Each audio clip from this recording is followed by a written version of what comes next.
नमस्कार प्रिय विद्यार्थियों, मैं पुरुषोत्तम शेखावाटी अभिनव टेक्निकल क्लासेज के डिजिटल प्लेटफॉर्म पर आप सभी का हार्दिक अभिनंदन करता हूं। जैसा कि आप सब इस बात से वाकिफ़ हैं कि राजस्थान विश्वविद्यालय की परीक्षाएं यथावत चल रही हैं, जिसमें लगातार विद्यार्थियों की मांग आ रही थी कि सर ज्योग्राफी के कुछ महत्वपूर्ण प्रश्न आपकी तरफ से जो बन रहे हैं वो आप हमें बताएं। तो मैं आज जो आपके सामने जो वीडियो लेकर आ रहा हूँ या आपके सामने जो प्रेजेंट कर रहा हूँ, तो ये मेरे अकॉर्डिंग इम्पोर्टेंट क्वेश्चन है। हो सकता है कि राजस्थान विश्वविद्यालय इन प्रश्नों में कुछ फेरबदल भी कर सकता है। आप अपनी तैयारी को यथावत रखेंगे, हो सकता है इसके अंदर मेरे बताए हुए क्वेश्चन है पूरे भी आ जाएं, नहीं भी आए, वो आप पर डिपेंड करता है ना। तो मैं मेरे को जो इम्पोर्टेंट लग रहे हैं वो क्वेश्चन मैं आपके सामने शेयर कर रहा हूँ कि कौन कौन से क्वेश्चन इंपॉर्टेंट होते हैं। और उससे पहले कि राजस्थान विश्वविद्यालय ज्योग्राफी के लिए जो पैटर्न रखता है कि आपको पेपर किस प्रकार से अटेम्प्ट करना है, वो पेपर आपको किस प्रकार से करना है वो आपको मैं एक बार बता देता हूं कि आपको पेपर का पैटर्न क्या रहेगा। तो मैं आपको बता देता हूं कि देखो, सबसे पहले कि अपने जो पार्ट होता है 3 खंड बनाए गए हैं, 3 सेक्शन होते हैं और 3 सेक्शन के अंदर से प्रत्येक सेक्शन के अंदर से हमें एक प्रश्न करना होता है। कि जैसे मैं कहूँ कि ए सेक्शन है, एक बी सेक्शन है और एक सी सेक्शन है, 3 सेक्शन होते हैं। तीनों सेक्शन के अंदर से 3-3 प्रश्न होंगे। जैसे ए सेक्शन के अंदर 3 प्रश्न है, बी सेक्शन के अंदर 3 प्रश्न है और सी सेक्शन के अंदर 3 प्रश्न होते हैं। और 3 प्रश्न इस प्रकार से आप देखोगे कि तीनों सेक्शन के अंदर से मिलाकर 9 प्रश्न होते हैं टोटल। और प्रथम प्रश्न जो होता है, जो कि प्रश्न नंबर प्रथम होता है, वो अनिवार्य होता है। इस प्रश्न को आप ड्रॉप नहीं कर सकते। इसके साथ साथ भूगोल विषय की मैं बात करूं तो भूगोल के अंदर एग्जामिनर या पेपर के अंदर यह कहा जाता है कि प्रथम प्रश्न जो होता है ना, वो अनिवार्य होता है। प्रथम प्रश्न को आप नहीं छोड़ सकते। प्रथम प्रश्न का जो पैटर्न होता है वो मैं आपको बता देता हूं कि प्रथम प्रश्न होता है वो 15 नंबर का होता है। और 15 नंबर के अंदर से 7.5 नंबर का जो होता है वो न्यू टाइप होता है और 7.5 नंबर का होगा वो मानचित्र होगा। तो 7.5 और 7.5 15 नंबर का प्रथम प्रश्न होगा, जिसको प्रत्येक ईयर, चाहे फर्स्ट ईयर का विद्यार्थी हो, चाहे सेकंड ईयर का विद्यार्थी हो, चाहे फाइनल ईयर का विद्यार्थी हो, तीनों को पहला प्रश्न अनिवार्य रहेगा। इसको आपको करना ही है। प्रथम प्रश्न को आप ड्रॉप नहीं कर सकते। इसके अलावा आपको पेपर के अंदर कुल जो प्रश्न करने होते हैं वो कुल प्रश्न करने होते हैं 5 प्रश्न, कि कुल प्रश्न आपको 5 अटेम्प्ट करने हैं। प्रत्येक क्वेश्चन 15 नंबर का होगा। इस प्रकार आपको टोटल पेपर आपका होगा 75 नंबर का, कि 75 नंबर का पेपर होगा। 75 नंबर का फर्स्ट पेपर है, कि 75 नंबर का आपको फर्स्ट पेपर है और 75 नंबर का आपका सेकंड पेपर, ये सेकंड पेपर होता है। इस प्रकार आप मिलाकर देखोगे दोनों पेपर के 150 नंबर होते हैं और 50 नंबर आपकी प्रैक्टिकल के होते हैं ज्योग्राफी के अंदर। इस प्रकार आप देखते हो कि 200 नंबर का कुल मार्क्स होते हैं। तो आपको ये 200 नंबर किस प्रकार से करने हैं वो पहले आपको पैटर्न समझ में आना चाहिए। क्योंकि मैंने देखा है कि बहुत से विद्यार्थी मेरे संपर्क में भी है, मैं कंटिन्यू पढ़ाता भी रहता हूँ, तो मैंने लगभग देखा है कि बहुत से विद्यार्थी के क्या प्रॉब्लम आती है कि वो पेपर के पैटर्न को नहीं पकड़ पाते हैं। और पेपर पैटर्न न पकड़ने के कारण क्या होता है कि उनके पेपर वगैरह बैक रह जाता है या मार्क्स अच्छे नहीं होते हैं। तो उसका रीज़न क्या होता है कि वो राजस्थान बोर्ड का जो पेपर देकर आते हैं उसी को फॉलो करते हैं। विशेषकर मैं कहूँगा फर्स्ट ईयर के विद्यार्थी जो होते हैं उनके सामने सबसे बड़ी समस्या आती है। तो आप देखिए कि पेपर अपने को करना कैसे है। आपके पहले अगर पेपर का पैटर्न समझ में आ गया तो आप कि पैटर्न समझ में आ गया तो आप इस चीज़ को आराम से इजी वे पर आप इजी गोइंग इसको अटेम्प्ट कर सकते हैं। जैसे मैं आपको बताऊं कि आपको मैं बताता हूं, जैसे देखो कि मैंने बताया आपको कि ए पेपर एक सेक्शन के अंदर 3 क्वेश्चन है, बी के अंदर 3 क्वेश्चन है और सी के अंदर 3 क्वेश्चन। तीनों क्वेश्चन के अंदर राजस्थान विश्वविद्यालय आपको क्या कहता है कि प्रत्येक खंड के अंदर से आप या प्रत्येक सेक्शन के अंदर से आपको एक क्वेश्चन करना अनिवार्य है। कि पहले सेक्शन के अंदर एक प्रश्न करेंगे, दूसरे सेक्शन के अंदर एक प्रश्न करेंगे, तीसरे सेक्शन के अंदर एक प्रश्न करेंगे। तो तीनों के अंदर आप एक प्रश्न तो ये अटेम्प्ट करते हो, एक प्रश्न करते हो आप अनिवार्य। इस प्रकार मिलाकर आपके कुल टोटल हो जाते हैं 4 प्रश्न। ये 4 प्रश्न आप कर चुके होते हैं। प्रश्न कितने करने हैं आपको? 5। कि प्रश्न आपको 5 करने हैं। तो एक प्रश्न देखो, आपने एक प्रश्न अटेम्प्ट किया किसके अंदर? ए खंड के अंदर। एक आपने किया बी खंड के अंदर और एक किया आपने सी खंड के अंदर। तीनों के अंदर आपने एक एक कर लिया। एक एक करने के बाद में आपके यहाँ पर 2 शेष बचते हैं, यहाँ पर 2 शेष बचते हैं और यहाँ पर 2 शेष बचते हैं। तो ये 6% जो शेष बचते हैं उसमें से आपको राजस्थान विश्वविद्यालय ये कहता है या अन्य विश्वविद्यालय ये कहते हैं कि 6% में से आप कोई भी 1% कर लो जो आपको बेटर लगता है। उसमें कोई अनिवार्यता नहीं है, कोई नियम नहीं है, आप किसी भी पर्सन को कर सकते हो। तो इस प्रकार आप अपनी चॉइस के ऊपर से 1% और करेंगे तो टोटल 5% हो जाएंगे। फिर मैं आपको एक बार रिलैक्स होकर आराम से आप सुनेंगे तो इस पैटर्न को समझेंगे तो पेपर अटेम्प्ट करना आपके लिए इजी गोइंग होगा। मैं बता रहा हूँ आपको कि प्रथम प्रश्न अनिवार्य होता है। प्रथम प्रश्न अनिवार्य होता है, उसके अंदर 7.5 नंबर की आपकी न्यू टाइप होगी, 7.5 नंबर का आपका मैप होगा। तो 7.5 15 नंबर, 15 नंबर आप करेंगे।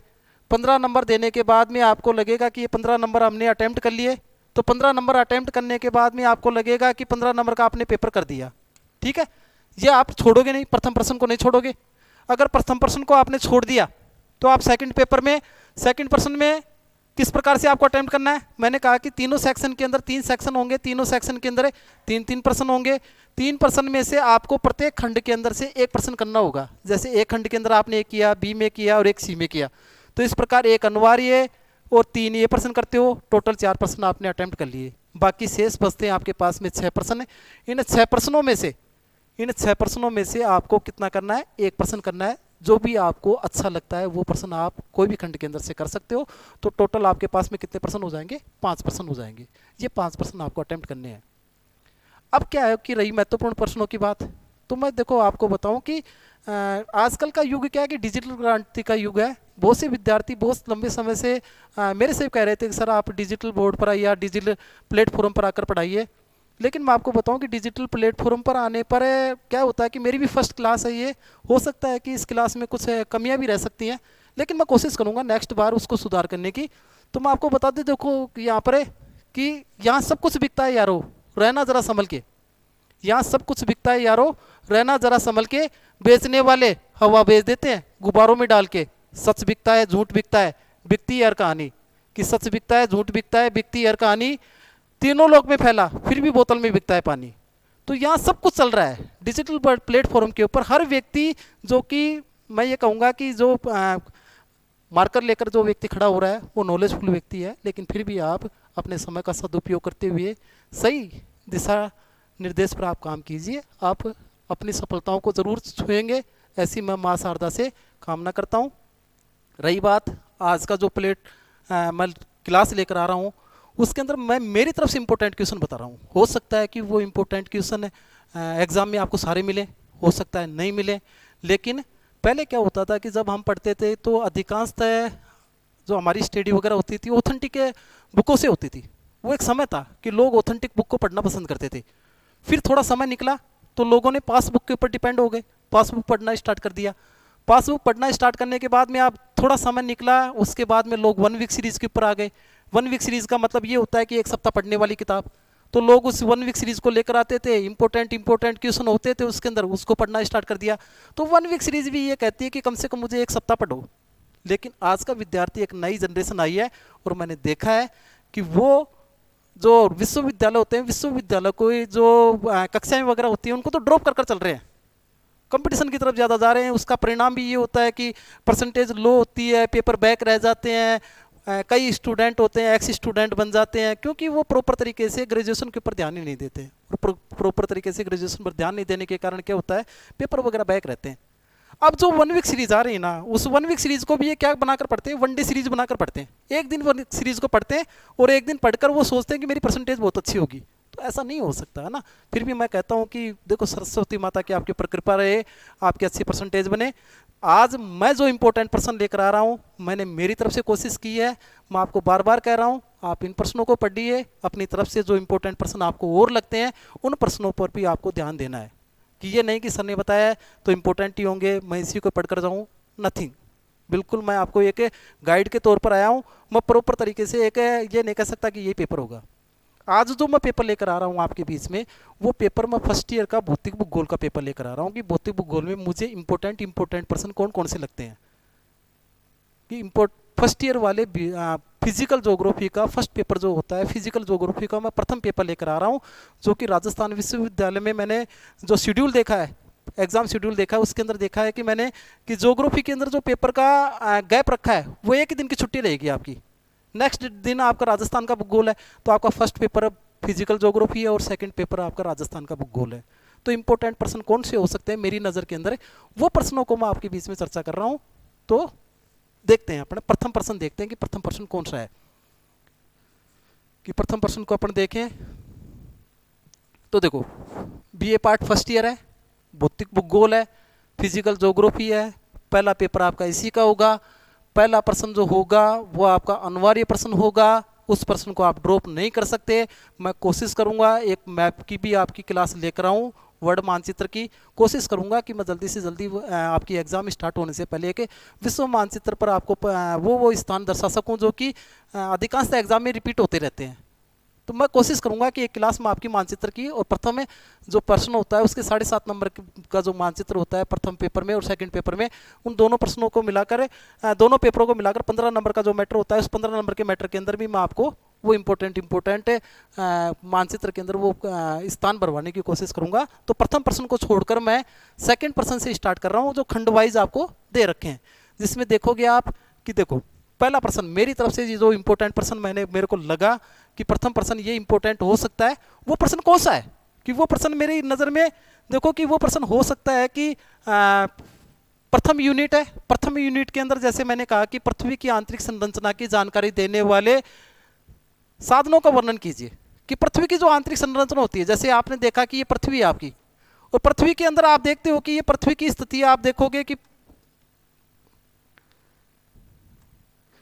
ये आपकी पृथ्वी है। पृथ्वी के बाह्य भाग के ऊपर तो हम रहते हैं, तो हम प्रत्यक्ष रूप से अपनी आंखों के द्वारा हम पृथ्वी के बाह्य भाग को तो देख लेते हैं, लेकिन पृथ्वी अंदर से कैसी है कि अंदर से इसका आंतरिक भाग कैसा है, इसके बारे में भूगोल के अंदर वैसे तो ये क्या होता है भूगर्भ शास्त्र का प्रश्न होता है।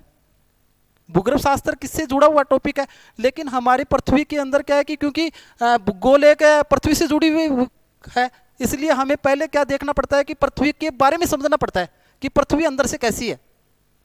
तो उसके लिए अलग अलग मत चलते हैं, आपने पढ़ा होगा। जैसे सियाल सीमा नीफे स्वेद साहब कहते हैं कि पृथ्वी को 3 भागों में बांटा। फिर अभिनव मत भी चलता है। अभिनव मत में आप देखते हो कि जैसे देखते हो कि आप स्टार्टिंग का अंदर का भाग होता है वो कोर के नाम से जाना जाता है, मेंटल के नाम से जाना जाता है, क्रस्ट के नाम से जाना जाता है। तो 3 भागों में अभिनव मत के आधार पर पृथ्वी को 3 भागों में बांटा गया है।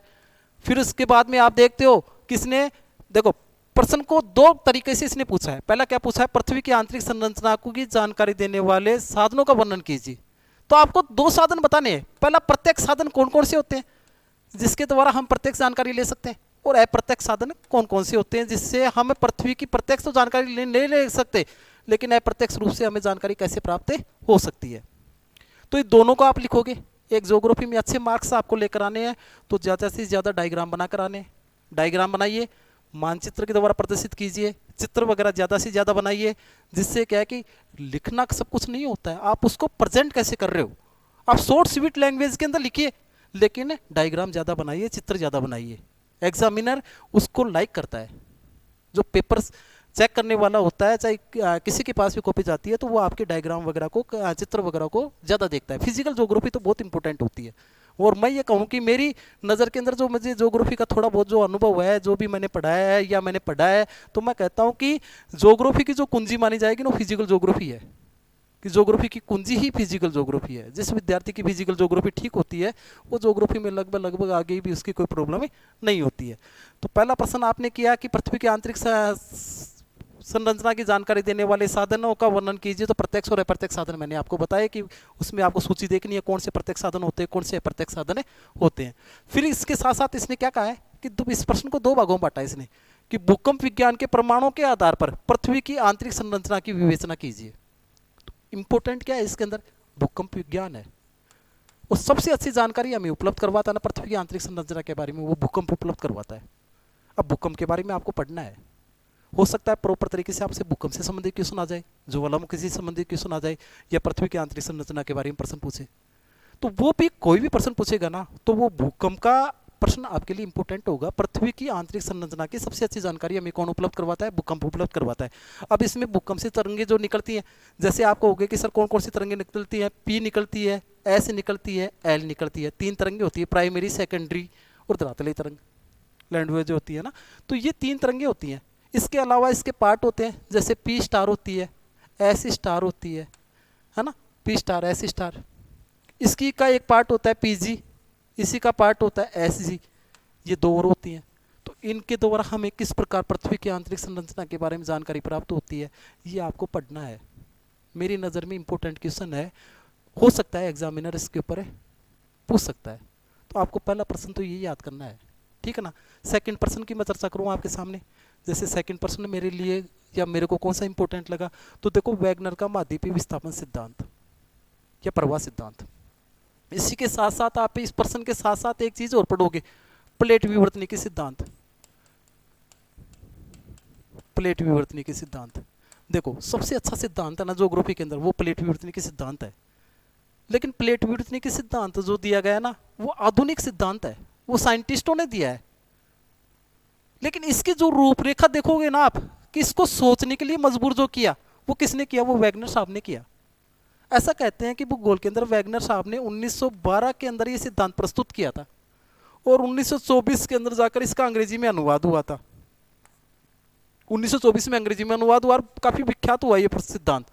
इतनी जानकारी के लिए मैं आपको बता दूं कि आज से लगभग 100 साल पहले है ना, ये सिद्धांत दिया गया था। कि आज से 100 साल पहले ये सिद्धांत दिया गया था। इस सिद्धांत के अंदर आप देखोगे कि 100 साल पहले अगर ये सिद्धांत दिया जा रहा है और आज 100 साल बाद भी इस सिद्धांत को अपन पढ़ रहे हैं ना, तो वैगनर साहब ने बहुत अच्छी बात कही है। अब कही क्या है कि महाद्वीपीय विस्थापन सिद्धांत। देखो 2 चीजें होती है, एक तो होता है विस्थापन, विस्थापन, और एक होता है विस्तारण। आप प्लेट विवर्तनिकी सिद्धांत में तो पढ़ोगे विस्तारण के बारे में, कि फैलना। विस्तारण का मतलब क्या होता है? फैलना, कोई चीज कैसे फैलती है उसके बारे में। और आप विस्थापन के बारे में पढ़ोगे किसी स्थान का एक स्थान से दूसरे स्थान पर चले जाना। फॉर एग्जाम्पल मैं कहूँ आपको कि आप देखते हो कि पृथ्वी के ऊपर अगर हम पृथ्वी का सामान्य परिचय अगर देखते हैं ना, तो सामान्य परिचय के अंदर देखते हैं कि हम महाद्वीप होते हैं ना, वो तो 7 है, और महासागर है ना वो 5 है। महासागर 5 है। जैसे बहुत से विद्यार्थी ये कह देते हैं कि प्रारंभिक जब कक्षाएं स्टार्ट होती है और जो जिज्ञासु विद्यार्थी होते हैं ना, वो पूछ लेते हैं सर 7 महाद्वीप क्यों है और 5 महासागर क्यों है, कैसे बने? तो इसके बारे में सबसे पहले जो बताने का काम किया ना, वो वैगनर साहब ने किया था। वैगनर साहब ने बताया कि महाद्वीप कैसे बने। तो इन्होंने अपने सिद्धांत को बहुत अच्छी तरीके से प्रेजेंट किया था। उन्होंने बताया था कि किस प्रकार से पृथ्वी प्रारंभिक काल के अंदर धधकता हुआ आग का गोला थी, फिर आग का गोला होने के साथ साथ किस प्रकार स्थलीय भाग एक जगह पर जुड़े हुए थे। इसके चारों तरफ क्या पाया जाता था? समुद्र पाया जाता था। ये चारों तरफ समुद्र होता था, समुद्री भाग से घिरा हुआ था। जो समुद्री भाग था उसे उन्होंने नाम दिया था पैंथालासा, कि उन्होंने नाम दिया पैंथालासा, ठीक है। जो स्थलीय भाग था उन्होंने नाम दिया था पैंजिया, इसका नाम पैंजिया दिया उन्होंने। इसी के साथ साथ आप देखते हो इसके बीच में एक छिछला सागर बताया था, छिछले सागर को उन्होंने नाम दिया था टैथिस सागर। ये टैथिस सागर नाम दिया उन्होंने कि ये टैथिस सागर था, मध्यवर्ती भाग के अंदर छिछला सागर था एक। इसके अलावा आप देखते हो कि टैथिस सागर से ऊपर वाला भाग था, उसे उन्होंने नाम दिया था अंगारा लैंड। इसे अंगारा लैंड कहा उन्होंने। अंगारा लैंड का एक नाम और दिया लारेशिया कहा, कि अंगारा लैंड कह दो या लारेशिया कह दो एक ही बात है। और नीचे वाला जो खंड था उसे उन्होंने नाम दिया था गोंडवाना लैंड, गोंडवाना लैंड। इस प्रकार उन्होंने विभाजन किया है। पूरे सिद्धांत की तो मैं आपके बीच में चर्चा नहीं कर सकता, लेकिन मुख्य मुख्य मुख्य बातें ये हैं। आप अगर पढ़ोगे कहीं से भी, चाहे सीरीज से पढ़ते हो चाहे आप ऑथेंटिक किताब से पढ़ रहे हो, तो इस चीज़ को आप एक बार विस्तार से पढ़ लेना। और प्लेट विवर्तनिकी के सिद्धांत को भी इसके साथ साथ देखना है आपको, क्योंकि ये मेरी नज़र में इंपॉर्टेंट है। हो सकता है कि एग्जामिनर आपसे यहाँ से प्रश्न उठा सकता है, पूछ सकता है, ठीक है ना। तो आप वैगनर का महाद्वीपीय विस्थापन सिद्धांत पढ़ेंगे, सेकंड क्वेश्चन। फिर देखो तीसरे नंबर का प्रश्न कि भू संतुलन को परिभाषित कीजिए। कि भू संतुलन का मतलब पृथ्वी के ऊपर संतुलन कैसे बना हुआ है। कई विद्यार्थी क्या कहते हैं कि साहब हिमालय पर्वत इतना ऊंचा है, 8,848 मीटर इसकी ऊंचाई है, तो ये गिरता क्यों नहीं है? तो ये भू संतुलन कैसे बना हुआ है पृथ्वी के ऊपर? किस प्रकार पृथ्वी अगर घूर्णन करती है, पृथ्वी अपनी परिक्रमण और परिभ्रमण करती है ना, तो पृथ्वी के ऊपर सारा का सारा संतुलन कैसे बना हुआ है? भू मतलब पृथ्वी, संतुलन, पृथ्वी के ऊपर संतुलन किस प्रकार से है, तो भू संतुलन सिद्धांत है।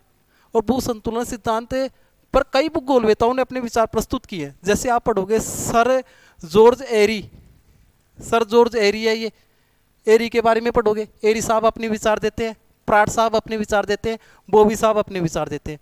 तो तीनों को पढ़ना है आपको, तीनों सिद्धांत देखने हैं कि सर जॉर्ज एरी के सिद्धांत को भी पढ़ना है, प्राट के सिद्धांत को पढ़ना है और बोबी के सिद्धांत को पढ़ना है। और फिर इनकी क्या करवाई, इन्होंने कंपेयर करवाया, इनको तुलना करवाई है इन तीनों की, कि तुलना कर बताइए। तो इंपॉर्टेंट है, क्योंकि बेसिक चीजें हैं ये, बेसिक चीजें अगर आप नहीं कर पाओगे ना तो फिर क्या है कि अपन उम्मीद रखते हैं यहाँ से, एग्जामिनर से उम्मीद रखते हैं कि ऐसी चीजें वो पूछ सकता है आपसे। तो आप इस सिद्धांत को पढ़ोगे, भू संतुलन सिद्धांत को, है ना, कि भू संतुलन सिद्धांत में आप तीनों भूगोलवेताओं के विचार पढ़ोगे, फिर उनकी तुलना के रूप में आप देखो, कंक्लूजन के रूप में आपके खुद के विचार होते हैं, कंक्लूजन किसी का ही नहीं होता है। निष्कर्ष के रूप में आप हर पर्सन के अंदर निष्कर्ष डालोगे, कि निष्कर्ष के रूप में आप हो सकता है कि 5 लाइन लिखिए, 10 लाइन लिखिए, लेकिन निष्कर्ष जरूर लिख कर आइए, क्योंकि निष्कर्ष खुद के विद्यार्थी की खुद की सोच होती है। तो कंक्लूजन जरूर लिखना आना है। और इसमें तो स्पेशल उन्होंने पूछा ही है, तुलना कर पूछी है कि तीनों की तुलना कर बताइए कि आपको इस सिद्धांत में कौन से की बात बेटर लग रही है और क्या क्या कहा है इन्होंने। तो इस सिद्धांत को आपको मेरी दृष्टि में ये अच्छा है तो आपको पढ़ना चाहिए, आपको देखना चाहिए। नेक्स्ट पर्सन की मैं बात करूं आपके सामने, तो देखिए नेक्स्ट पर्सन आपको नदी की अपरदनात्मक और निक्षेपणात्मक 2 चीजें दे रखी हैं। किसके बारे में, नदी के बारे में। भाई यहाँ पर नदी के बारे में पूछा है। वैसे पृथ्वी होती है, पृथ्वी के ऊपर 2 प्रकार के बल कार्य करते हैं। ये पृथ्वी आपकी, एक तो होती है अंतर्जात शक्तियां, अंतर्जात, और एक होती है बहिर्जात, बहिर्जात शक्तियां। 2 प्रकार की शक्तियां होती हैं। मैं मोटा मोटा अंतर बता देता हूं आपको। अंतर्जात जो शक्तियां होती है ना, अंतर्जात शक्तियों के द्वारा क्या होता है, पृथ्वी के अंदर जैसे भूकंप है, अंतर्जात शक्ति के अंतर्गत माना जाता है। ज्वालामुखी है, अंतर्जात शक्ति के अंतर्गत माना जाता है।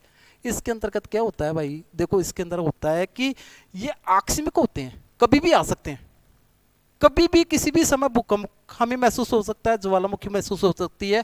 इसके बारे में भूगोलवेता गौण है, साइंस गौण है। और आकस्मिक आते हैं, आकस्मिक आएंगे, और साथ साथ ध्यान रखना क्षणिक होते हैं, कुछ ही समय के लिए आएंगे।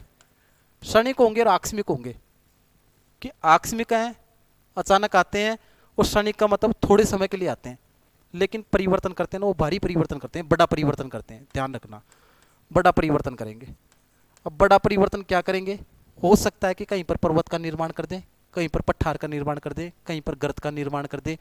तो मतलब मैं कह सकता हूं कि अंतर्जात बलों के द्वारा क्या होता है, मोटे रूप में ये कह सकता हूं असमतल भाग का निर्माण होता है, असमतल भाग का निर्माण होता है। कोई पर्वत बन गया, कोई पठार बन गया, कोई मैदान बन गया, कोई गर्त बन गया, मतलब ऊबड़ खाबड़ पृथ्वी बनती है। फिर इसके बाद में क्या होता है, पृथ्वी के ऊपर होते हैं बहिर्जात बल, जो पृथ्वी के ऊपर काम करते हैं। ये क्या होते हैं, दीर्घकालिक बल होते हैं, इन्हें कह सकते हैं दीर्घकालिक। ये लंबे समय तक कार्य करते हैं, धीरे धीरे कार्य करते रहते हैं। जैसे मैं कहूँ आपको कि कोई, जैसे ये पर्वत बन गया, इस पर्वत का निर्माण हो गया, इस पर्वत का निर्माण होने के बाद में आप देखते हो कि यहाँ पर कोई गर्त है। जैसे एग्जाम्पल के रूप में मैं आपको कहूँ कि ये गर्त है, कि ये गर्त है कोई। अब इस गर्त के ऊपर क्या होगा, देखो जैसे ये गर्त बन गया, इस गर्त के ऊपर, ये इधर तो गर्त है, ये तो खड्डा है, और यहाँ पर ऊंचा उठा हुआ भाग है।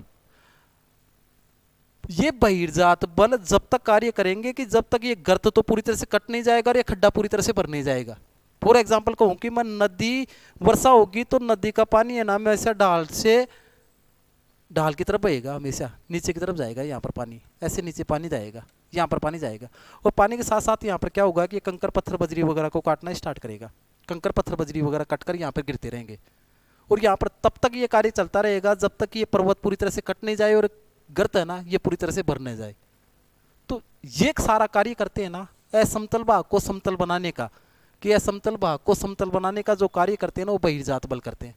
और बहिर्जात बलों में मुख्य मुख्य आती हैं, जैसे नदी आती है, हिम नदी आती है, हिम नदी आती है, लहर आती है, पवन आती है, पवन है, और भूमिगत जल आता है, भूमिगत जल। तो ये प्रश्न आपके लिए इंपॉर्टेंट है। वैसे तो देखा जाए तो नदी के बारे में पूछ सकता है, हिम नदी के बारे में पूछ सकता है, लहर के बारे में पूछ सकता है, भूमिगत जल के बारे में पूछ सकता है, लेकिन मुझे इंपॉर्टेंट लगा नदी के बारे में, कि नदी के बारे में आपसे पूछ सकता है। क्या क्या पूछ सकता है? अपर्दनात्मक। अब बहुत से विद्यार्थी कहते हैं सर अपर्दनात्मक कहते किसे हैं? अपर्दन का मतलब होता है किसी भी वस्तु का एक स्थान से दूसरे स्थान पर चले जाना, कटकर, कि कटकर कोई वस्तु एक स्थान से दूसरे स्थान पर चली जाती है, वो अपर्दन कहलाता है। और निक्षेपण का मतलब मोटे रूप में ध्यान रखो, मोटा मोटा ध्यान रखो, निक्षेपण का मतलब होता है त्यागना, किसी चीज को छोड़ना या त्यागना। जैसे नदी है, फॉर एग्जाम्पल मैं आपको कहूं कि मेरा हेड है, इसको आप एक तरह से मानो कि पर्वत है, यहाँ से पानी निकल रहा है, पानी निकल कर बहकर बहता हुआ चल रहा है, मेरे शोल्डर तक बिल्कुल खड़ा डाल है, यहाँ तक तो पानी जाएगा। मेरा हाथ है, इस हाथ के रूप में पानी बह रहा है, बहने के बाद में आप यहाँ देखोगे यहाँ तक तो पानी बिल्कुल ढालयुक्त क्षेत्र में कम क्षेत्र के अंदर बह रहा है, लेकिन जैसे मेरी हथेली है, हथेली के पास जाकर पानी क्या हो जाएगा? दूर तक फैल जाएगा और साथ साथ ढाल से दूर चला जाएगा। तो ये जो यहाँ तक की जो स्थिति होती है, ये नदी की युवावस्था होती है। तो युवावस्था के द्वारा क्या करती है? नदी बहुत तीव्र गति से बहती है और विभिन्न प्रकार की स्थलाकृतियों का निर्माण करती है। फिर नदी कौन सी अवस्था में चली जाती है? प्रौढ़ावस्था में चली जाती है। और प्रौढ़ावस्था में जाकर नदी क्या हो जाती है? फैल जाती है। फैलेगी तो नदी के अंदर एक तो प्रवाह क्षमता कम हो गई, बहने की क्षमता कम है, ताकत कम है, और दूसरा पानी फैल चुका है। फैलने के कारण क्या होगा कि नदी कुछ भी पदार्थ लेकर आई ना, कंकर पत्थर बजरी वगैरह जो लेकर आई ना, वो यहीं पर त्यागना स्टार्ट कर देती है। तो नदी की प्रौढ़ावस्था की स्थलाकृतियाँ कौन सी होती है? और फिर लास्ट में जाकर नदी क्या करती है कि समुद्र के अंदर जाकर, जैसे मेरी अंगुलियां हैं, इस अंगुलियों के रूप में वितरिकाओं के रूप में जाकर समुद्र के अंदर गिर जाती है। ये नदी की वृद्धावस्था होती है। तो वृद्धावस्था के द्वारा 3 प्रकार की स्थलाकृतियाँ बनती है। एक तो बनती है युवावस्था के द्वारा, एक बनती है प्रौढ़ावस्था के द्वारा, और एक बनती है वृद्धावस्था के द्वारा। ये तीनों प्रकार की स्थलाकृतियाँ आपको अपर्दनात्मक में पढ़नी है, देखनी है, और निक्षेपणात्मक में देखनी है। ये नदी का इंपॉर्टेंट पर्सन मुझे लगता है, तो आपको थोड़ा सा देख लेना चाहिए एग्जाम के तौर पर।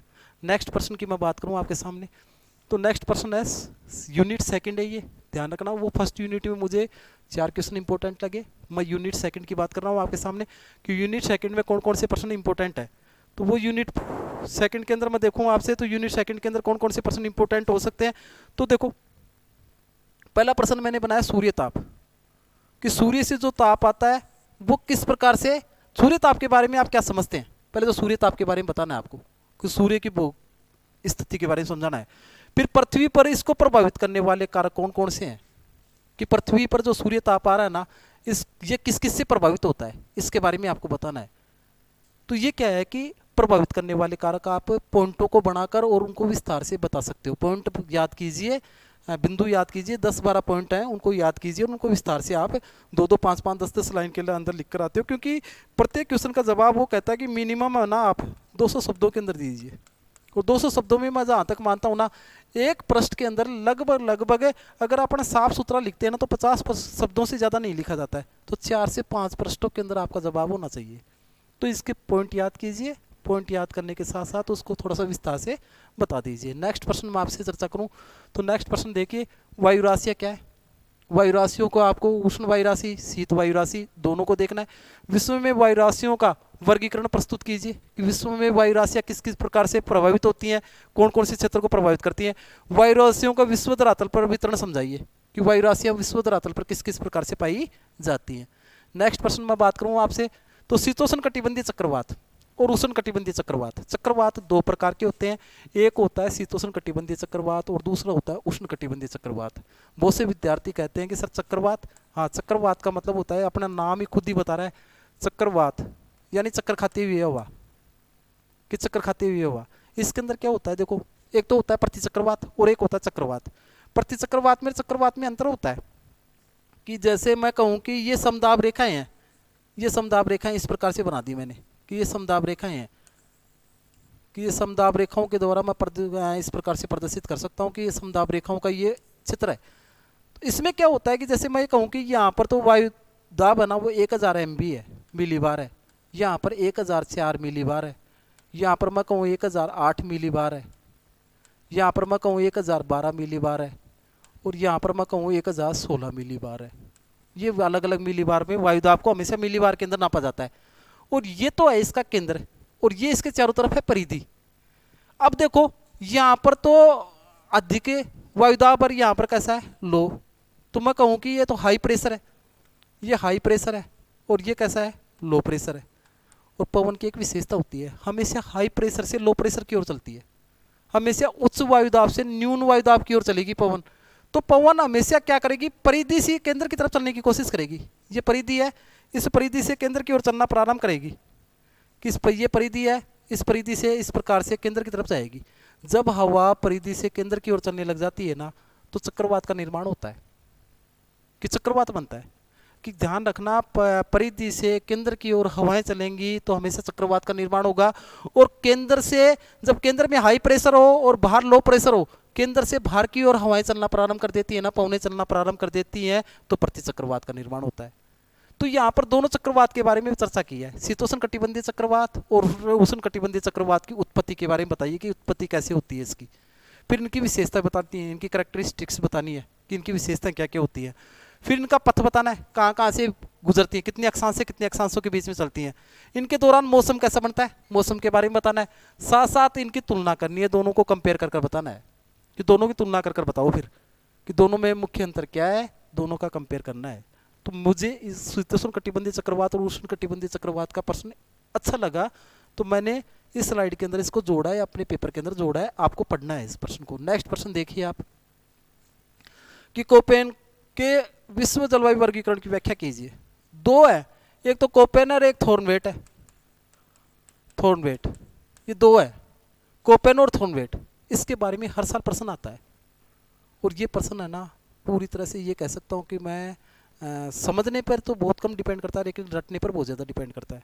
आप इसे अच्छी तरह से याद कीजिए, हर बार ये प्रश्न घूम कर आता है। पिछली बार अगर कोपेन के थॉर्नवेट के बारे में पूछा है, तो इस साल कोपेन पर इंपॉर्टेंट क्वेश्चन बनता है, हो सकता है आपसे एग्जामिनर पूछे। नेक्स्ट देखिए, यूनिट नंबर 3। 3 यूनिट की मैंने बात की थी, तीसरे नंबर की यूनिट है। फर्स्ट नंबर की यूनिट, सेकंड नंबर की यूनिट मैंने बता दी, थर्ड नंबर की यूनिट। थर्ड नंबर की यूनिट में आप देखोगे कि महासागरीय निक्षेप किसे कहते हैं। निक्षेप याद रखिए और एक उच्चावच याद रखिए, दो चीज़ों को पढ़ोगे आप कि महासागरीय उच्चावच कौन से होते हैं और निक्षेप क्या क्या होते हैं।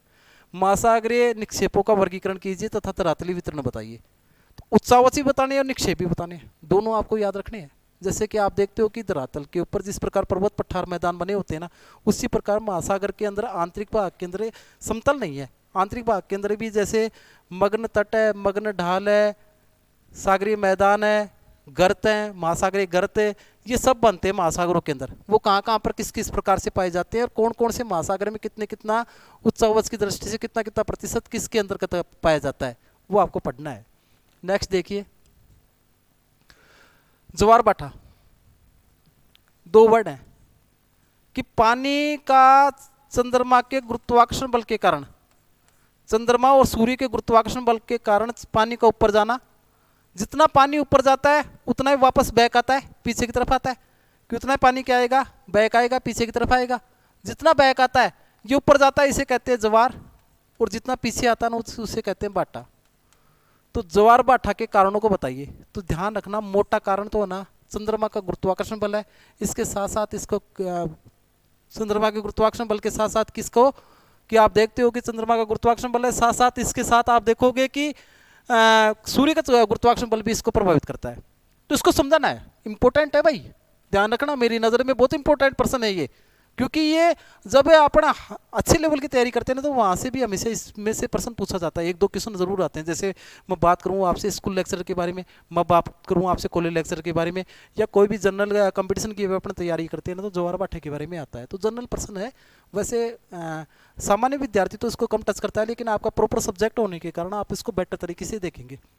ज्वार भाटा के प्रकार देखने हैं आपको, कौन कौन से प्रकार होते हैं, और उसको प्रभावों की विवेचना कीजिए कि ज्वार भाटे का प्रभाव क्या क्या पड़ता है, क्या तो नेगेटिव प्रभाव पड़ता है, क्या पॉजिटिव प्रभाव होता है। इन दोनों को देखना है कि ज्वार भाटा एक शक्ति के रूप में होता है, तो शक्ति के रूप में किस प्रकार से ये हमें प्रॉफिट देता है, ये आपको देखना है। तो ज्वार भाटे के बारे में आप पढ़ेंगे। नेक्स्ट प्रश्न की मैं बात करूं, महासागरीय धाराएं क्या है, इंपॉर्टेंट क्वेश्चन है भाई।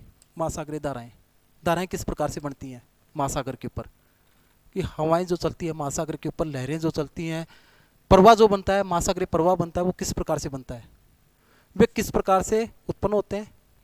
दो मैंने इंपॉर्टेंट लिए, ध्यान रखना, एक तो हिंद महासागर और एक मैं कह सकता हूँ प्रशांत महासागर, क्योंकि पिछली बार जो प्रश्न पूछा गया है ना राजस्थान विश्वविद्यालय के द्वारा, वो अटलांटिक महासागर के बारे में पूछा गया। अटलांटिक महासागर की धाराएं, और अटलांटिक महासागर की धाराएं लगभग लगभग है ना पूछी जाती हैं।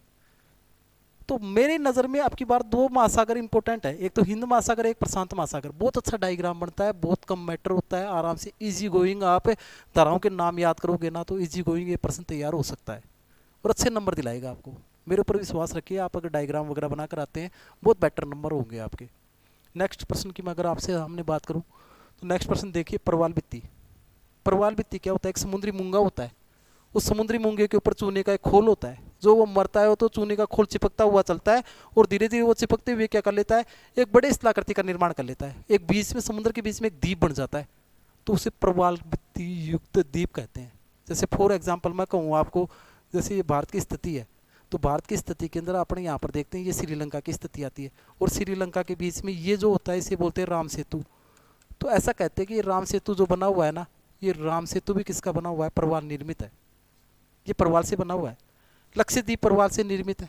तो परवाल की उत्पत्ति कैसे होती है, इसके लिए कितने तापमान की जरूरत होती है, क्या क्या चीज़ इसके लिए इंपॉर्टेंट होती है, विकास के बारे में बताना है, भौगोलिक व्याख्या करते हुए इसके प्रकार बताएगी। परवाल भित्तियाँ जो 3 प्रकार की होती है ना, वो तीनों प्रकार पढ़ने हैं आपको, और उसका डायग्राम वगैरह चित्र वगैरह बनाकर आना है कि तीनों प्रकार कौन कौन से होते हैं परवाल भित्ति के। अच्छा क्वेश्चन है। नेक्स्ट प्रश्न देखिए आप। चलो ठीक है, मुझे ये इंपॉर्टेंट प्रश्न लगे और ये इंपॉर्टेंट प्रश्नों की मैंने आपके सामने चर्चा की। फिर मैं आपको एक बात दोबारा से रिपीट कर रहा हूँ कि आप है ना अपनी तरफ से भी इंपॉर्टेंट प्रश्न है अपनी तरफ से भी तैयार करेंगे। और मैं अभिनव टेक्निकल क्लासेज बस्सी से लाइव आ रहा हूँ, तो मेरा छोटा सा निवेदन आप लोगों से है, इस चैनल को आप सब्सक्राइब कीजिए, आपको अच्छा लगे तो लाइक कीजिए, और अगर आपका लाइक और सब्सक्राइब जितना होगा ना, तो इतनी उम्मीद मैं आपसे करता हूँ, और मैं भी आगे कोशिश करूँगा कि मुझे जितना आपका पॉजिटिव रेफरेंस, जितना पॉजिटिव आपका जवाब मिलेगा उतना ही मैं क्या है कि आगे की नेक्स्ट क्लास भी आपके बीच में लेकर आऊँगा। तो मुझे आज भौतिक भूगोल के जो इंपॉर्टेंट क्वेश्चन लगे वो मैं आपके बीच में लेकर आया। धन्यवाद।